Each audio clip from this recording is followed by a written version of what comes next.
Hello, everybody. Welcome in to another edition of Unnecessary Wagers, the first all postseason uh, edition of Unnecessary Wagers. It's going to be a little different today. We're going to go through the games. Uh,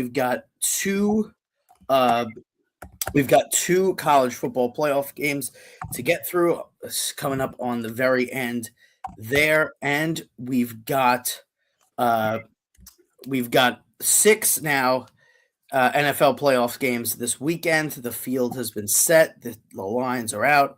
The bracket is set. And we're going to get into all of it. It's going to be an interesting show today. A lot of lines out, playoffs starting.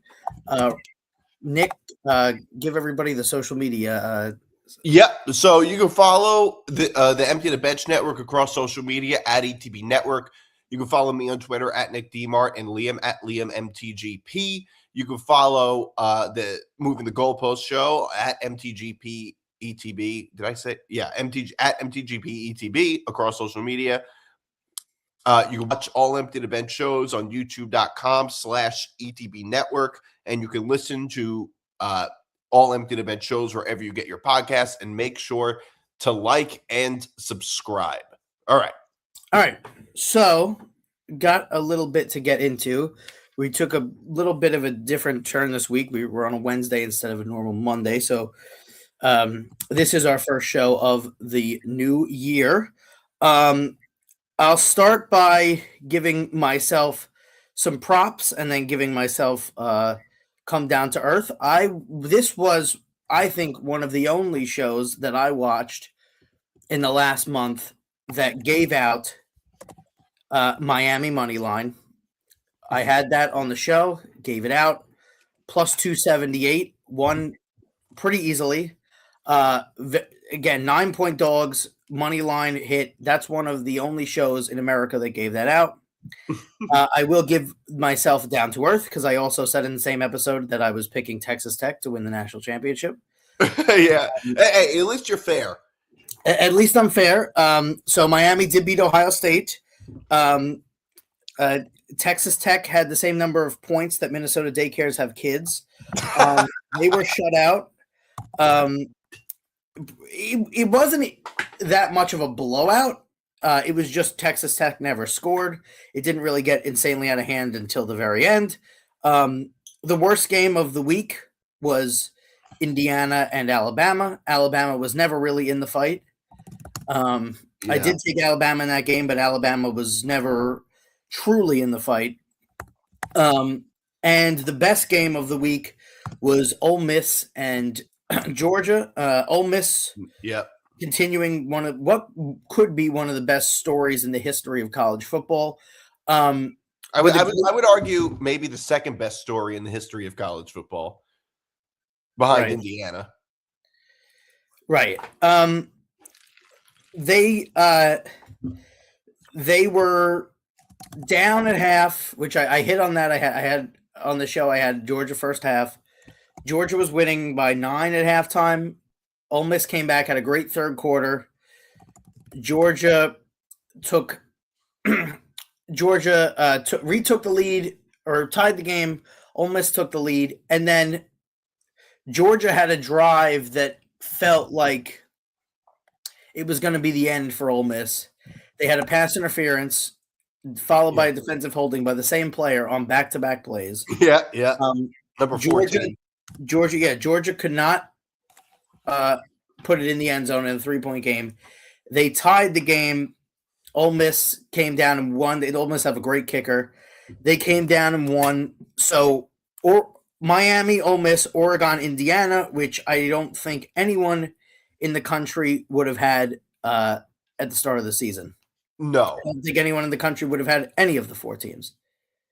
Well, I think a lot of people in the country would have had Penn State and Clemson and Texas in the Final Four if you were to go by preseason rankings. Yeah.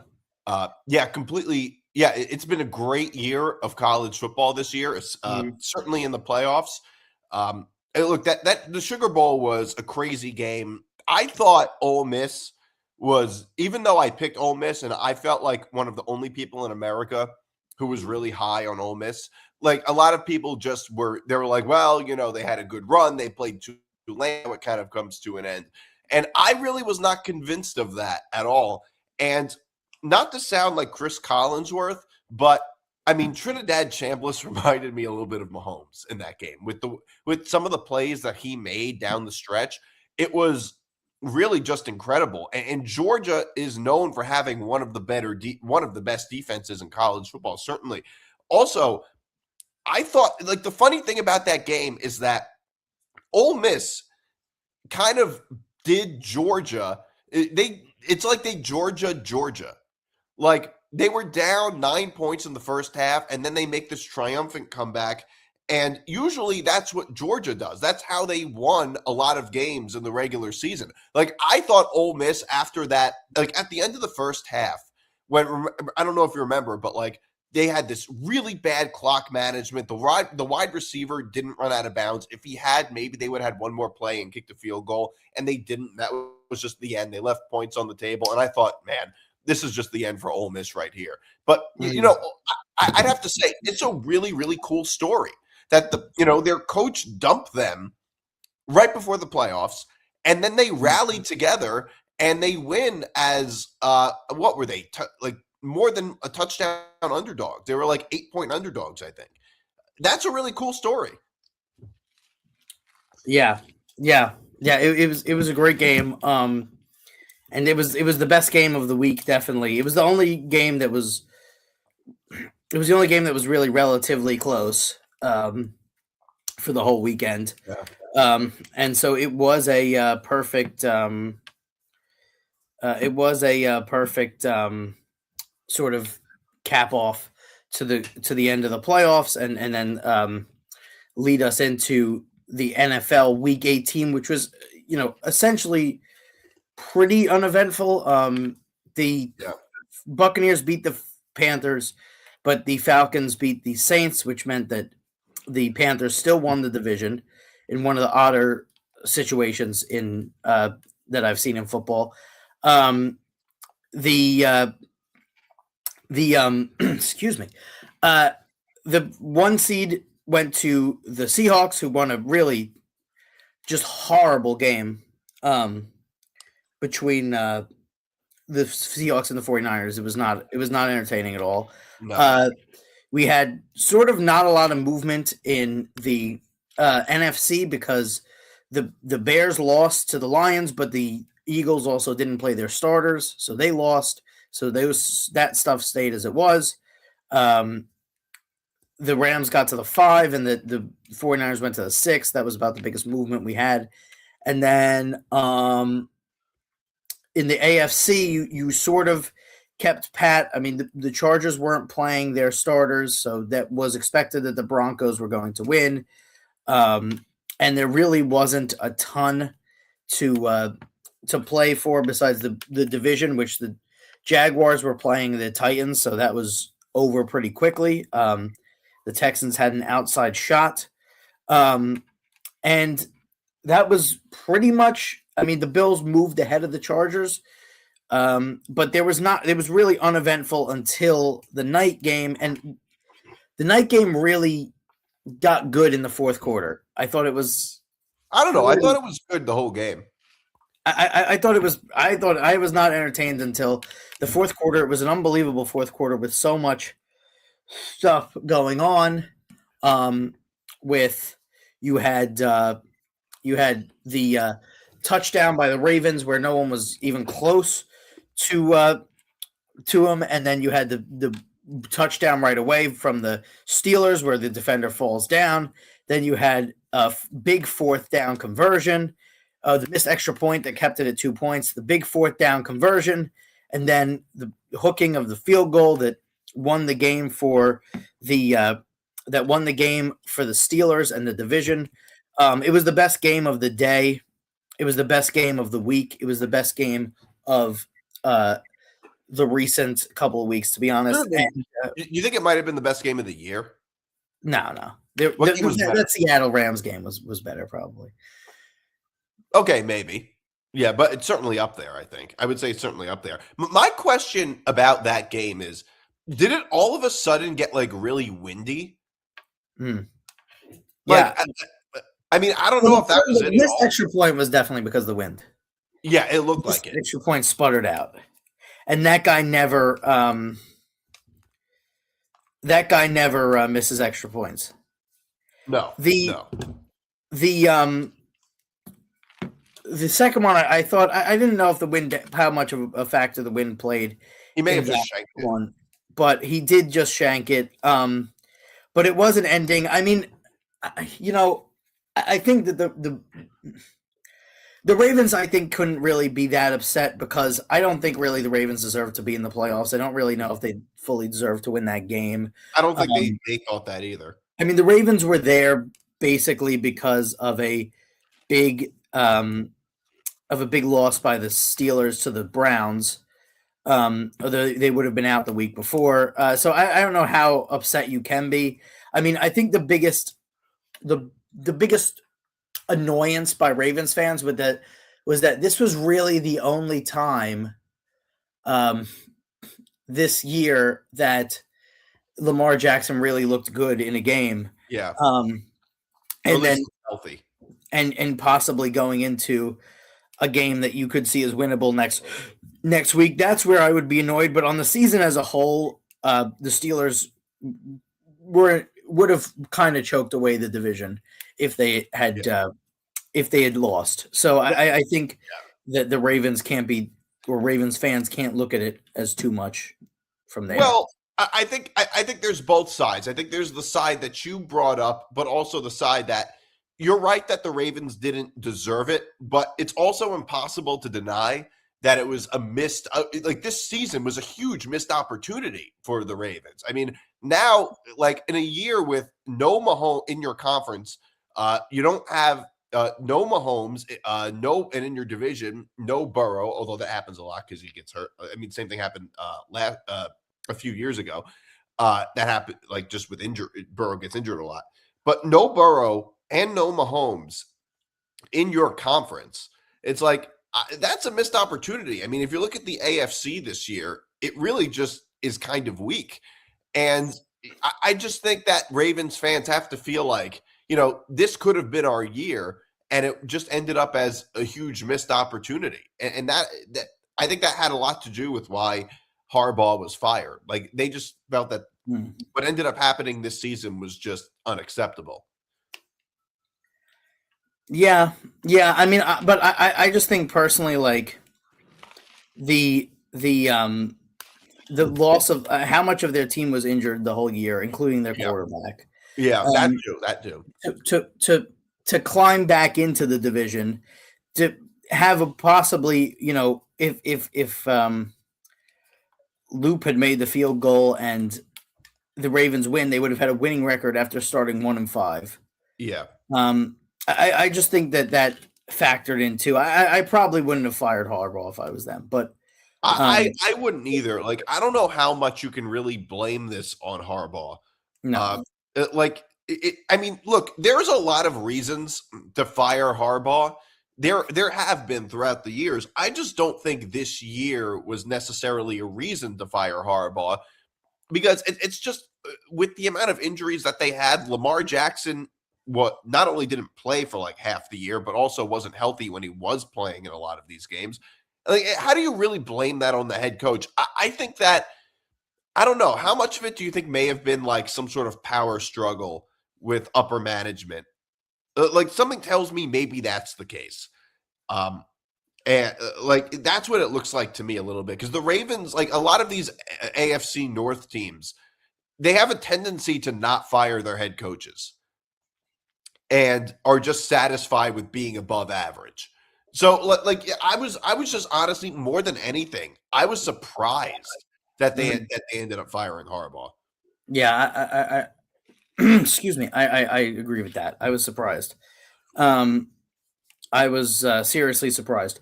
I was surprised with I was surprised with the I was surprised with the Raiders too. I mean, the Raiders are just like a mess. That was so dysfunctional from the start. I mean, I don't really know how you can blame that on Pete Carroll. I mean, what they put on the field was just not a professional football team.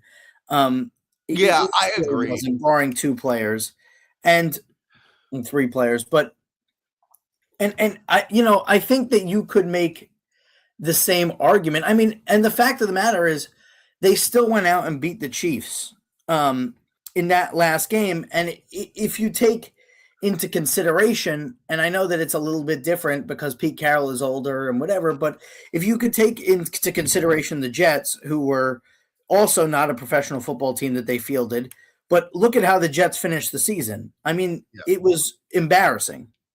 It was extremely non-competitive. And you take the Raiders into account, they had certainly non-competitive, but they came out and won a game against the Chiefs. Yeah, the Chiefs have backups and whatever, but you take it against some teams, at least you had some competition there. I Yeah. mean, you look at the Giants, I know that a lot of people were upset about the Giants winning, but the fact of the matter is this draft is not that important to the Giants because they don't need a quarterback. I understand they could have traded back, whatever, but it's not the most insane draft where there's so much out there. And secondly, you want to see something from the team at some point. You want to see good glimmers from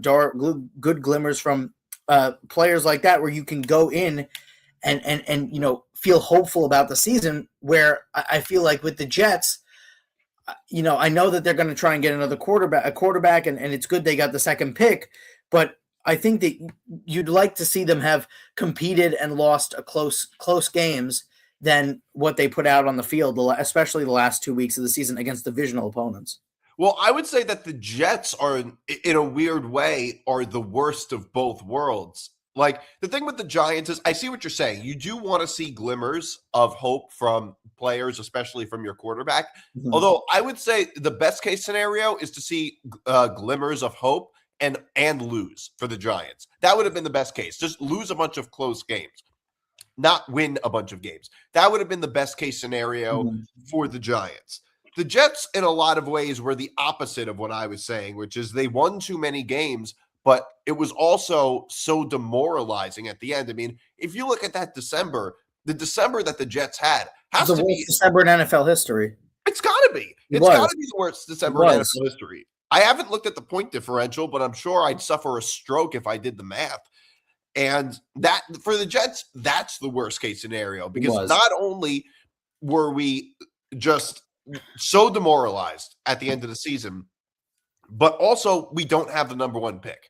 And that just, it's the worst of both worlds. I wish the Jets would have lost the Falcons. All right, but right now, in my opinion, if you look at both guys, right now the difference between 1 and 2, I don't think is like a valley. I don't think there's that big of a difference. But you don't think wait, who do you think is scoring number 2? Dante Moore. Dante Moore hasn't declared for the draft yet. He will. Maybe he will. I don't know. They're not out of the playoff yet. Right, I I know, but I'm just saying he might not. The problem is, and I understand that the sentiment that Aaron Glenn had a terrible team on the field. That's correct, but they were losing 42-3 at home to the New England Patriots, their biggest rival, and the next week, with 7 minutes left in the game, they were losing 35-0 to the Buffalo Bills, their second biggest rival. And that, I understand that the team is not as talented, but first of all, the Bills were playing nobody. Yeah, they had backups on the field, and secondly, it shows what kind of fight he has in this team. And also, frankly, the 42-3. If Belichick was coaching, that would have been 60-3. Yeah. Because Vrabel took May out of the game at one point. Belichick would not have done that. The Jets were just completely, I mean, after they beat Atlanta, which was one of the most consequential games possibly in the history of the NFL, the Jets won and they didn't get the first pick. The Falcons lost and they would have won the division if they had not lost. But the Jets then lost by 24, by 28, by 23, by 32, and by 35. And the 32 and 35, the Jets scored late to make those games closer. Sorry, they lost by 27 to the Bills, but they were down 35. But, I mean, that's crazy. And it's just, it shows nothing. It shows just nothing. Well, here's what the thing is that when a team is that bad and just gets crushed week after week, I haven't even been watching these games after they happen because what am I going to do? Watch it just get blown out 47-0? Like it's completely ridiculous. You cannot fully explain how bad the Jets have been without including the head coach. Like it's impossible. You can't only blame it on the talent. It has a lot to do with the head coach. I don't think the same thing is necessarily true about the Raiders. The thing that surprised me a little bit about the Raiders, now I know they fired Chip Kelly in the middle of the season, but what surprised me a little bit about the Raiders and just doesn't make sense to me is that now they have the number 1 pick in the draft, and I think it's safe to say they're probably going to draft Mendoza. With the number 1 pick in the draft and you get the number 1 quarterback prospect, wouldn't a guy like Pete Carroll be the type of head coach that you would want for that young quarterback and a guy like Chip Kelly as an offensive coordinator? I know they fired him in the middle of the season, but that would probably, like, I do think that if the Raiders draft Mendoza, which they probably will, having Pete Carroll as your head coach and Chip Kelly as your offensive coordinator, that's probably a better situation for that young quarterback than whoever they bring in next. So I just thought I'm a big believer in giving head coaches more than 1 year, including with Aaron Glenn. But if any head coach should be fired after 1 season, Aaron Glenn would fit that description. Yeah. If anybody does fit that. And let's not forget, he was a defensive coordinator, and they were the first team in the history of the NFL, which has been around since 1933, to not record 1 interception. It's unfathomable that they could not record 1 interception. If you look at the stats, they were one of the worst defenses in the league in years. They were horrible. And I think that speaks to him too. Yeah. And also, and not to mention, we're one of 3 teams that gets to play Tua twice. Correct. And we're going to get 1 interception the whole year. And it's been more like 92 years. Yeah. Since that's actually happened. I mean, you're right. I agree. When a head coach's side of the ball is bad, that is especially an indictment of the head coach. And I feel like like when the Jets hired Glenn, it was like a popular hire. And I was and I was just like, this is such a dumb hire. But it turned out it was even worse than I thought it would be. Like I was saying, why hire another defensive coordinator with no head coaching experience?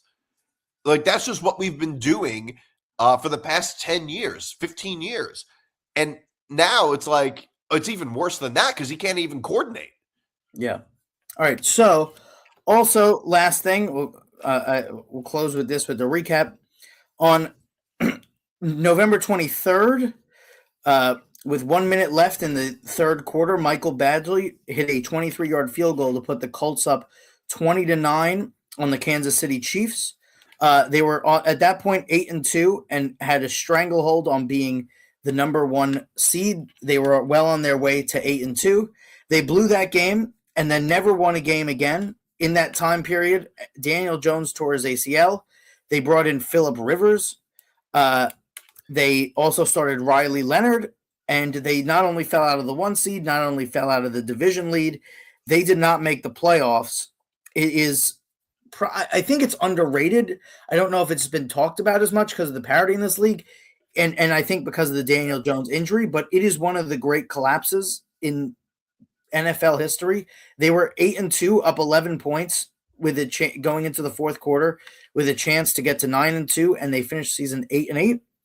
Carly Ursay, who's been on the sideline every single game, had a fiery press conference where she was talking about how it was unacceptable, how it was not going to happen again, and how angry she was. And that led to Dan Dockich giving maybe one of the best audios of the year. Nick, I think we have the audio. All right. So, all right. Carly Ursay, I wouldn't let her be a producer on my radio show, much less run the Colts. Good for her, though.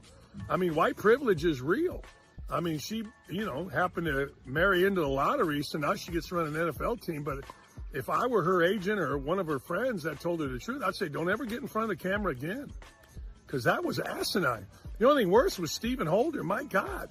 Stephen Holder started asking a question. 30 seconds later, after fawning and giggling and acting like a 12-year-old girl, he finally said, well, this is probably a dumb question. I mean, what are we doing here in Indianapolis? Aren't there no adult males with the great American penis? I mean, it's just one of the all-time takes.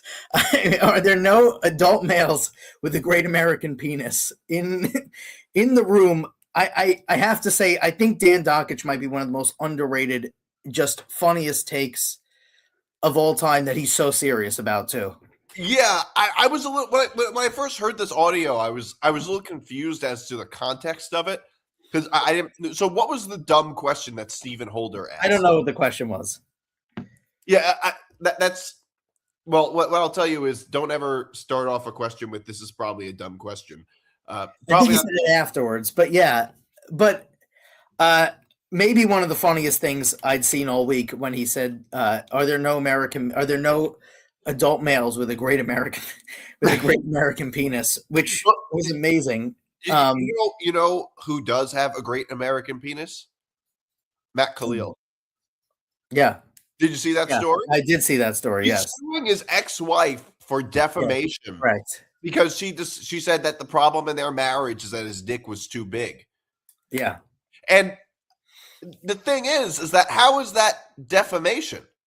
Like, how is he ever going to win this case? Like, people are like, how is that defamation? If anything, it would be defamation if she said something like the other way around. Are people going to be like, hey, we can't hire this guy. His dick is too big. Right. Right. That was one of the more bizarre. I don't think it was for defamation. I think it was for something else. Yes, I thought it was defamation. I have to look it up. But yeah, it was it was one of the oddest stories. That was one of the oddest stories of the week too. Yeah. But I feel like athletes' wives and girlfriends, or in this case, ex-wife, they always get themselves into trouble by just talking on podcasts, and those clips go viral. Like, it just seems to happen all the time. Yeah, there is. I would say a lot of. I would say there's a lot of podcasts out there where it's just it causes so much issue, and that was like one of the things where they were like, oh, like this is what we don't want from Aaron Rodgers at the Jets, that he'll go on McAfee every week. Well, most of these guys go on podcasts and stuff every week, or say stuff, or whatever it is. Like, I never thought that mattered, but yes, so much. So much of it. Yeah, and by the way, like I thought it was just like I didn't care about Aaron Rodgers going on McAfee as long as he wasn't getting himself into trouble, which one or two times he did. But I mean, I don't really care about that. I mean, every athlete, like, I mean, there are NBA players who are active in the league right now who have their own podcasts. So, like, I just don't understand why. I didn't think it was ever really that big of a deal. So Khalil is suing her for invasion of privacy. Invasion of privacy. Yeah. I didn't know that was a suing. Right. I know you could sue somebody for invasion of privacy. Yeah. All right, let's get into the picks now. We're just going to go game by game. We'll still put units on it, but we're still going to go game by game. Okay. Let's start with the first one tomorrow night, excuse me. Fiesta Bowl, Miami versus Ole Miss. Miami is laying 3.5. Over-unders at 52.5. My pick in this game, and this is for 5 units. I've taken them all year. I'm going to take them again. I'm taking Miami. I just think Miami's defense is so good. I think they're much better than people think. Obviously, a lot of people were saying that Miami didn't deserve to be in the playoff through that Notre Dame controversy, whatever. But Miami has proved to be an extremely good team. And here you are after they kill Ohio State. They gave up 2 touchdowns to Ohio State. They gave up less than a touchdown to Texas A&M. So they've given up 17 points. in 2 games. And I just think Miami's going to run here. I think Miami's a much better team. I think their defense is way better. I think that the problem in the game last week was Georgia's defense was playing terrific at the end of the season, and then they had a month layoff. And it's hard sometimes to recreate how well you were playing. And I think that Miami's momentum will continue here, so I'm taking Miami. I am going the opposite. I'm taking how many units? I said 5. 5 units? Okay. I'll do 2 units. I'm taking Ole Miss here plus the 3.5. I don't disagree with a lot of what you're saying about Miami. I think their defense is amazing. I don't disagree. I think Ole Miss will be able to keep this game close. My biggest concern with Ole Miss might be the coaching a little bit, just not having your head coach, I think could affect things a little bit. But I do like Ole Miss plus the 3.5, largely because I think Ole Miss matches up well against Miami, which is that they're a similar type of offense that SMU played, which Miami struggled against. I'm not saying they're the exact same team that lost to SMU, but I think it's a similar type of system. Ultimately, this comes down to, I think, the ultimate X factor, I think, is Trinidad Chambliss. Because, look, I think no matter what, Miami's defense will look very good. Miami will have a good defense. But if Trinidad Chambliss can extend plays and just be the playmaker that he was, even close to the playmaker that he was in big spots against Georgia, I think Ole Miss can cover this number. I also think the higher scoring this game is, the Ole Miss has a greater likelihood of winning. The higher scoring the game is. Right, but I don't, yeah. And so overall, though, the other thing is that I think Ole Miss, they don't have much pressure.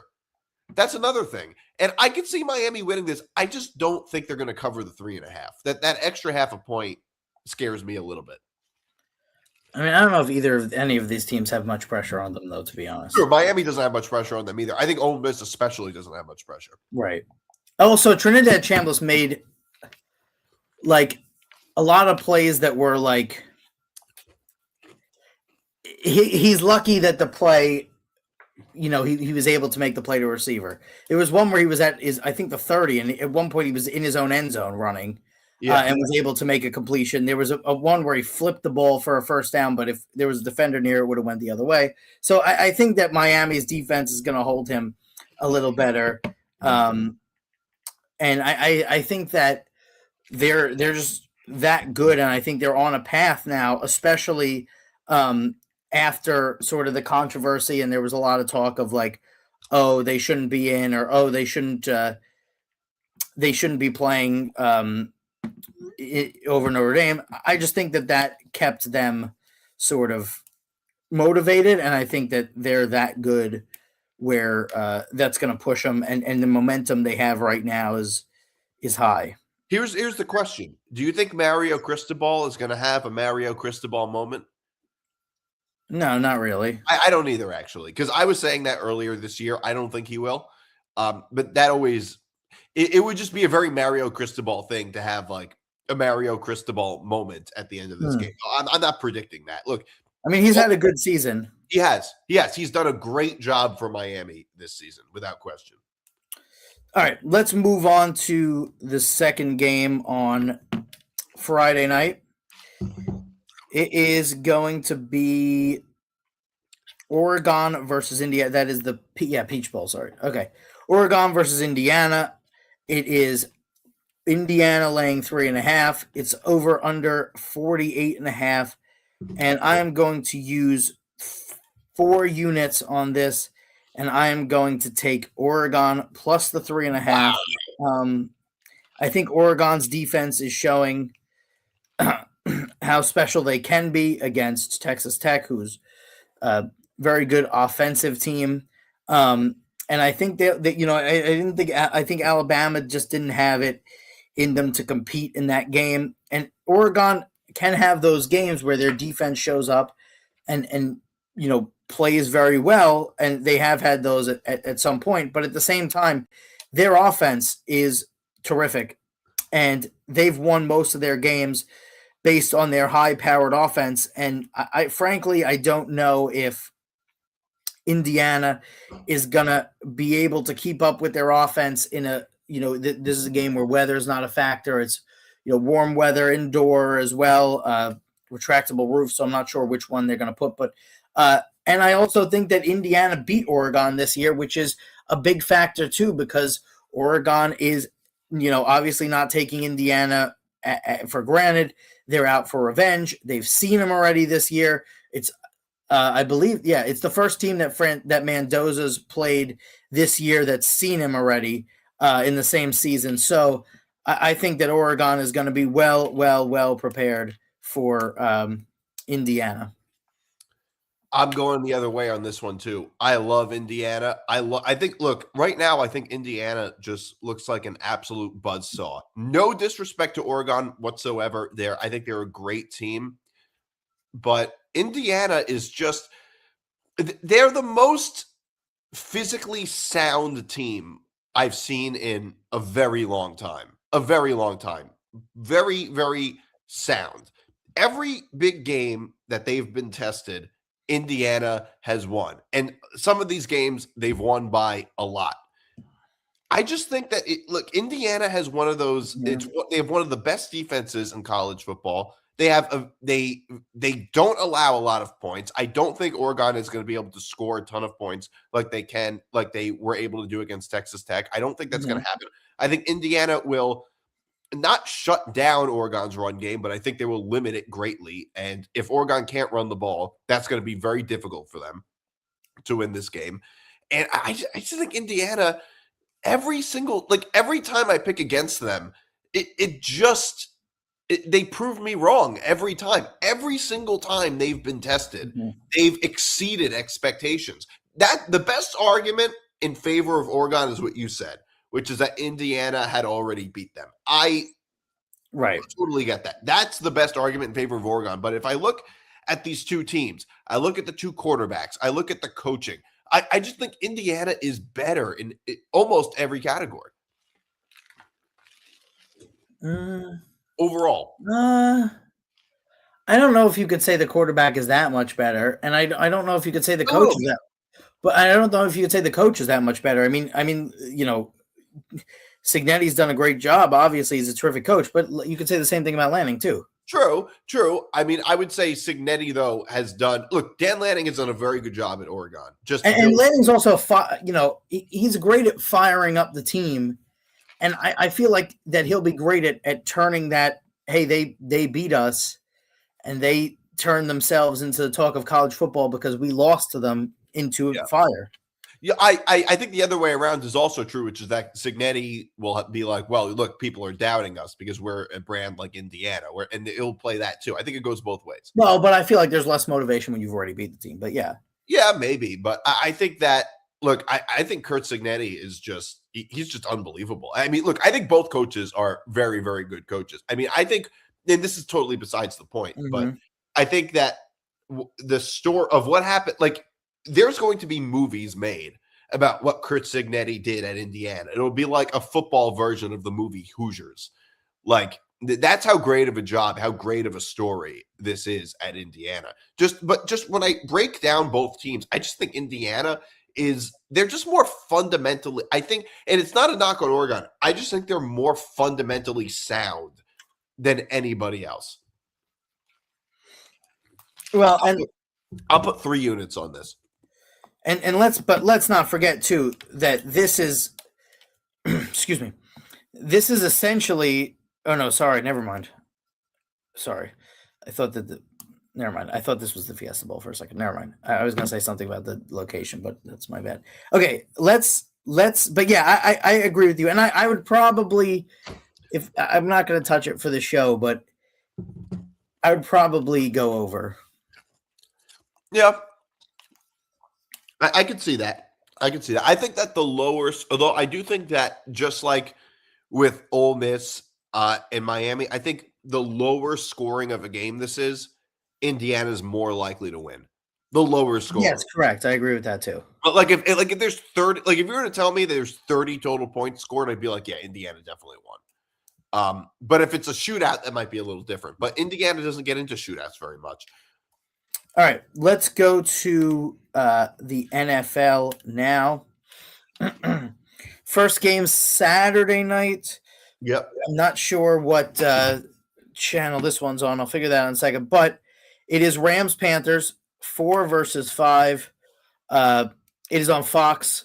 The Rams going to the Panthers, despite, by the way, being 4 games ahead of them in the standings, which is just a complication of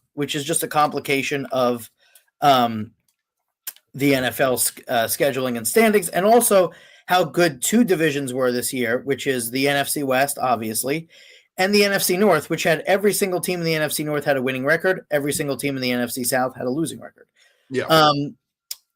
And honestly, the last 2 months of the season, certainly in the last month, the best team in the NFC South was the team that finished in last place. Yeah. But I am going to take, for 1 unit, I am taking the Panthers plus 10.5. I picked the Panthers against the Rams last time these two teams played. The Panthers not only covered, they won outright. I do not think that the Panthers will win this game outright. I think the Rams will win, and I think it will be not very in doubt, but I just think that 10.5 in an NFL playoff game for a home team is a lot of points. Yeah. So I think the Rams are a much better team than the Panthers, but the Panthers did beat them already this year. But I do think the Rams are just a much better team than the Panthers. But I just, at home, far distance for the Rams to go. I see the Panthers being able to cover this number. I think the biggest – I've cooled off on the Rams. I would have said maybe a month or two ago I would have told you the Rams are the best team in the NFL. By the way, this year – has there ever been a greater disparity in divisions this year? Yeah. I mean, if you look at the NFC West, you can make the argument. Now, I'm not making the argument, but you could make the argument that the 3 best teams in the NFC are all in the West. Like, you could make that argument on some like that's I think that's a great argument. Well, look, the Eagles, you can't count out the Eagles, but we'll get to in the next game, but yeah, I understand your argument, but that's a fair, it's a totally reasonable argument, and the NFC South was like a minor league this year. It's such a joke. I mean, the Falcons were eliminated from the playoffs on December 7th and ended the season tied for first place in the division. That's how bad the NFC South is. I actually disagree a little bit, though I understand your reasoning. My biggest issue with the Rams is that it seems like they don't travel well. I mean, there are just some games where they're just on the road where they're just inexplicably really bad. I think it's a product of being a West Coast team a little bit. Mm-hmm. And also just, being in it, where they're also a team where conditions don't affect them at all, obviously. But I actually like the Rams here to cover the 10.5, and it has a little more to do with the Panthers than it does with the Rams. The Panthers have been really bad within the past month or so. They were able to pull off a win against the Bucs, though I think Baker Mayfield hasn't been totally healthy, and the Bucs. It may have said more about the Bucs than it did about the Panthers. The other thing is, it's a really big stage for the Panthers that I just don't think they're really all that ready for. It feels like it's a lot of points. I get it. I think the Rams are going to kill them. I think they win by possibly 2 touchdowns or more. I like the Rams here, given the 10.5. I'll put 1 unit on it. Okay. All right. Let's go to the next game. Saturday night, Bears-Packers. Very excited for this one. I am going to put 5 units on this, and I'm taking the Green Bay Packers. I knew it. Minus 1.5. I just have thought for the whole season that the Packers are a better team. The Packers beat the Bears in Lambeau, and I felt it was pretty. Again, the Bears tied the game and they brought it down to the end, but I never felt during that game that the Bears were realistically going to win the game. I thought that was a showcase of the Bears are catching up to the Packers, but the Packers are still a better team. The Packers were up 10 very late against the Bears. The second time they played, Jordan Love went out. Romeo Doubs fumbled a onside kick, and the Packers had terrible defense on a 4th down to give the Bears a shock win.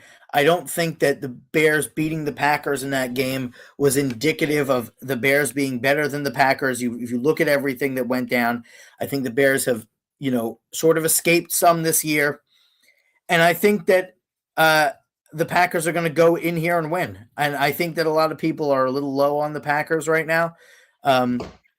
Certainly they have not looked great at times late in this season, but the fact that the Bears are a 2 seed, and at home, and they're getting points. That has probably never happened. Now we're only a few years into the 2-7, but I can't imagine that there was a 2-7 where the team was less than a 4-point favorite. And you're getting points here. That tells you what Vegas thinks.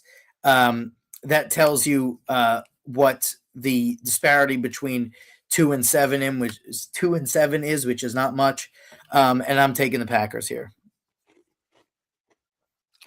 I'm going the other way. So far, we're in opposites on every single pick. I like the Bears here. I think the ultimate X factor is how this game ends up playing out.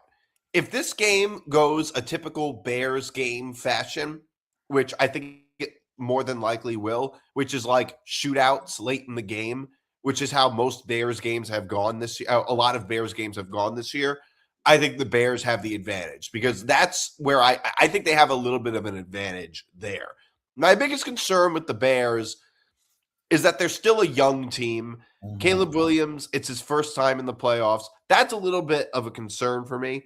But my thing with the Bears is that I'm just going to – this game is essentially a pick 'em.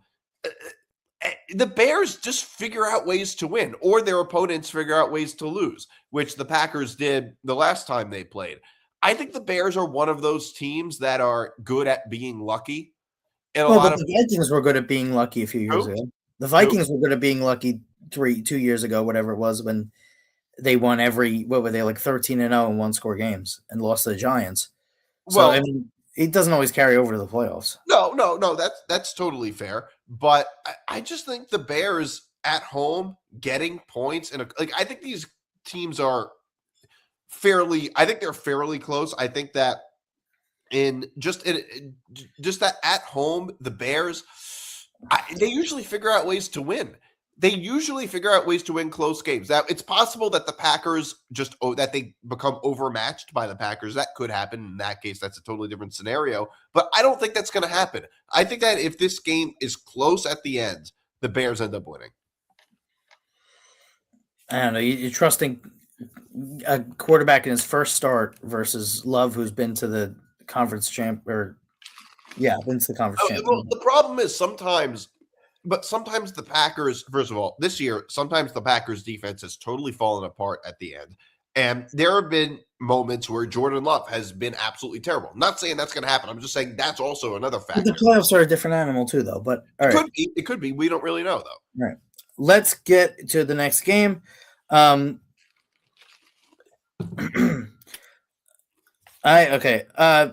have a little different numbers there, so I got a little sidetrack there. Okay. What number do you have? I have 1 and 52. But do you use DraftKings? Or are you still using Novig? No. All right. Let's just get into it for a second because it doesn't really make that much of a difference to me. No. I think we're going to be on opposite sides of this one again. Bills going into the Jaguars on 1:00 on Sunday. I am going to put 3 units on this, and I am taking the Jacksonville Jaguars plus 1.5. I think obviously with the plus 1.5, this is a given, but I think the Jaguars are going to win this game. The Buffalo Bills, especially the 2 best iterations ever of the Buffalo Bills, live to lose heartbreaking playoff games. And everyone and their mother is saying, and I've been saying it too, that this is the Bills' opportunity, their biggest opportunity. There is no Mahomes. There is no Jackson. There is no Burrow. And I think people are overlooking here, besides Pete Prisco, who picked the Jaguars to win the Super Bowl, I think that people are overlooking the Jaguars here. I will say this is by far the worst home field advantage of the playoffs this year. There will be a lot of Buffalo Bills fans in Jacksonville. Oh, yeah. But I think that serves better because, again, the Bills are Heartbreak City. I just think this team has problems in the postseason. I know that normally those problems are later, but I think that the people are hot on the Bills. I think the Jags are going to take this one. The funny thing is that I think that people, like everybody talking about like the Bills, it's the Bills have the clearest path. And on some level, that's true. Like the Bills, there's no Mahomes, no Burrow, no Jackson. However, it's also true that these games are not exactly easy. I mean, if you look at the way the Jaguars have been playing the past month or two, you can argue that right now they're the best team in the NFL. Like I know it's Trevor Lawrence and it's the Jaguars and they have a reputation, but like on paper, it doesn't sound like much. But in reality, yeah, Jacksonville going to Jacksonville and beating them, that's not an easy game at all. Who's the number one seed in the AFC? The Broncos. And the Jaguars beat the shit out of them. Yeah, exactly. So, and they didn't just beat them. They beat the shit out of them. So, like, I just don't think this game is nearly as easy as people say it is. But right.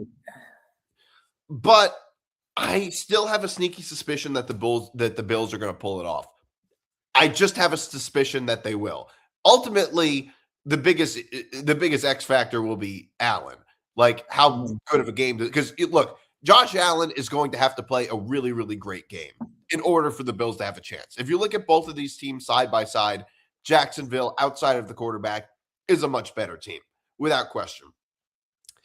I think that the biggest thing for the Bills is I think that this stage, they can handle a stage like this maybe a little bit better than Jacksonville can. Maybe Allen can handle a stage like this a little better than Trevor Lawrence. I think the Bills are going to somehow pull this game off in a very erratic fashion.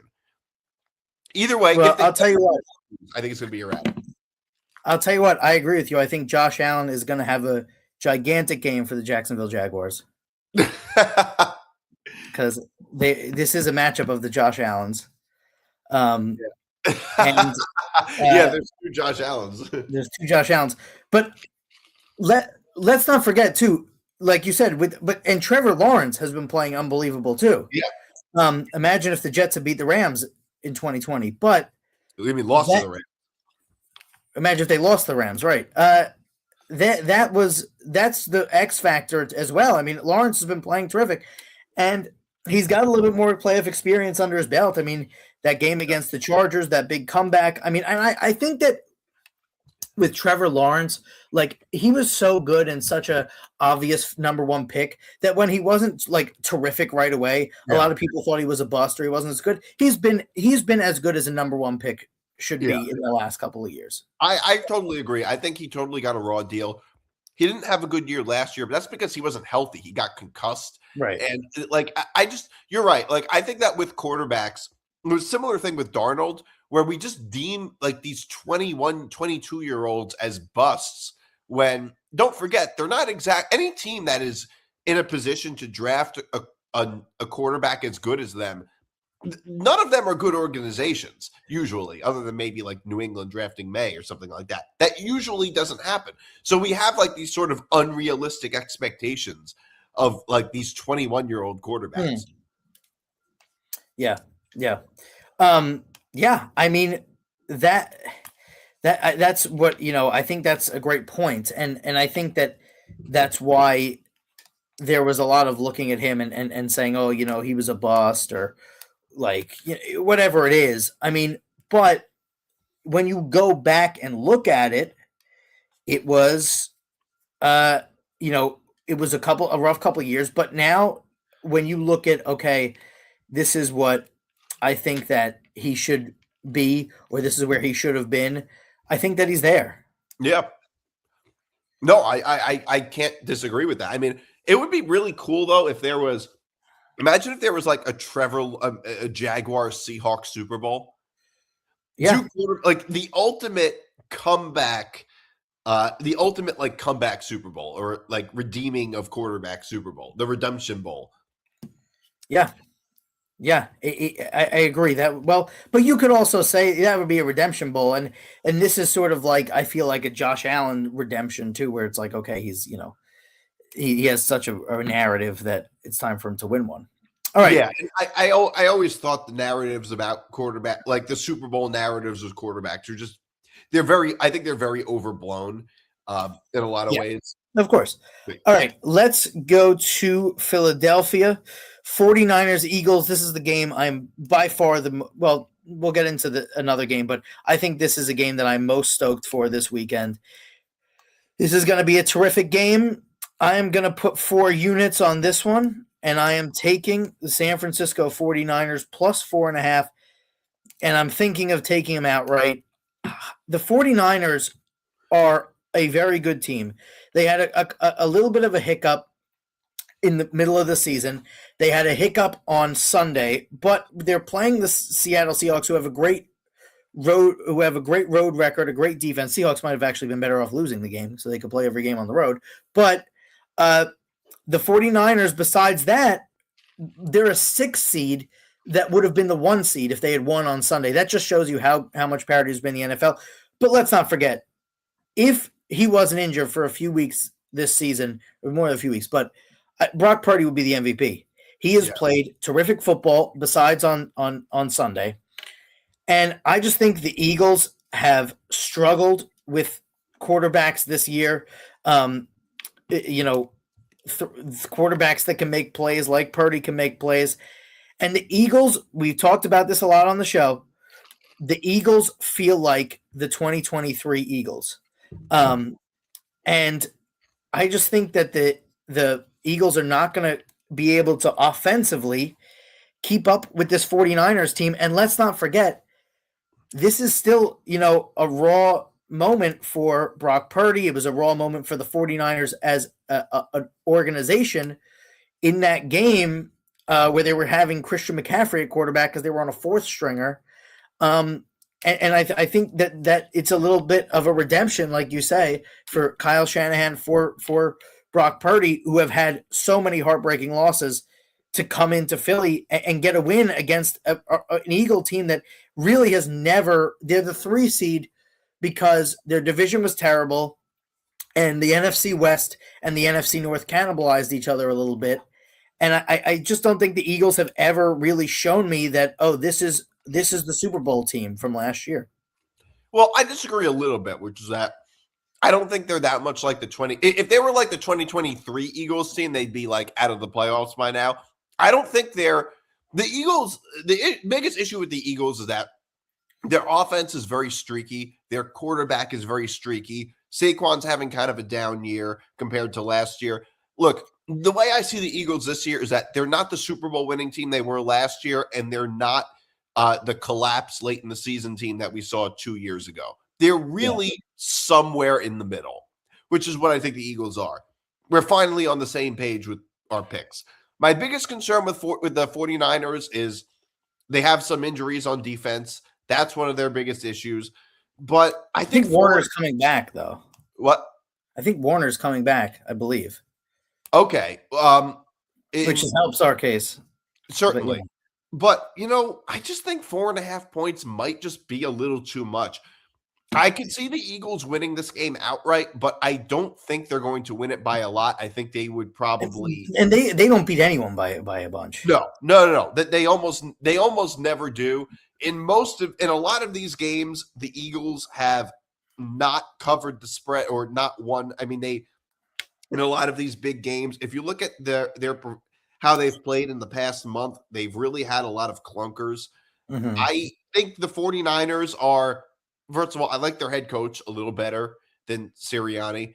I think they're a more talented, well-rounded team than the Eagles. And I just kind of think the 4.5 points is a little too, I just see the 4.5 points. It's like, I don't see the Eagles winning this game by a big margin at all, unless it's like a backdoor cover. I think the only way the only way I see the Eagles covering this spread is a backdoor cover. That's kind of the only way I see them covering this. Well, yeah, you can't really backdoor as a favorite, but yeah. Well, no, you can backdoor cover as a favorite. You score a meaningless touchdown at the end. But a meaningless touchdown that would a meaningless touchdown would No, for 4.5. Yeah. Unless, like they did with the Rams. They were favored against the Rams, and yeah, I guess that's true. Can you is it possible to go two banners ahead? Because I want to close with the Patriots. Yeah. Let's get to the Steeler game first. Yeah, of course. All right. Texans Steelers, by the way, stupid idea here. I would rather 3-game Saturday, 3-game Sunday. I know it works better for your schedule, but I hate the idea that you have a full weekend of wild card and then you have another game. I understand that it's more football. It's not more football, but I understand that it's fun sometimes to have that day with a game or whatever. But I just think that right now I'd like to see just those 3 games. The week's over. Don't love a Monday night game. But here we are, and I kind of hate how they're just sort of like changing everything, just obvious money grab. But here we are, Steelers and Texans. Texans -3. I'm going to do something that I haven't done yet on this episode, and I'm going to use 2 units, and I'm going to take the under 39.5. I don't really love the side. I'm not really sure about this one, to be honest. The Texans have a great defensive line, but frankly, on Sunday, one of the reasons that the Steelers won was because their defensive line was terrific. I just think this game goes under. Both these teams have decent defense. Both these teams' offenses struggle. Steelers are getting Metcalf back this week, but I just think that both these offenses struggle, and their defenses really excel. So I'm going to go with the under 39.5. I can't believe I'm doing this, but I'm taking Houston -3. Every time I bet against Houston, every single time I've bet against Houston, and they've just proven me wrong every single time. I think both teams have good defenses, but I think that Houston has been able to win against better teams than the Steelers, really just with their defense. I think they've struggled in some of their division games, and my biggest concern with Houston is their offense. But I don't think the Steelers are really that good of a team. I think they earned their right to the playoffs, obviously, but I don't think they're that good. Look, Aaron Rodgers had a really, really good year. My biggest concern with him is that he's always a little bit somewhat sort of injured. Like every game, it seems like there's this new scare. And I think that, like, if they can really contain the Steelers' offense, the Steelers aren't going to have a chance. Like right now, the Texans just look like a better team. Steelers have the better quarterback. I'll give them that. But I feel like unless Aaron Rodgers has like a phenomenal fourth quarter like he did against the Ravens, I don't think the Steelers win this. Yeah, I agree. I'm on the. I like the Texans too, but I just think this game's headed for an over. Which is, by the way, you talk about. I don't want to get, we've gotten a little bit into the weeds with them in this episode, but we talk about, Aaron Glenn, the product he puts on the field, all this stuff.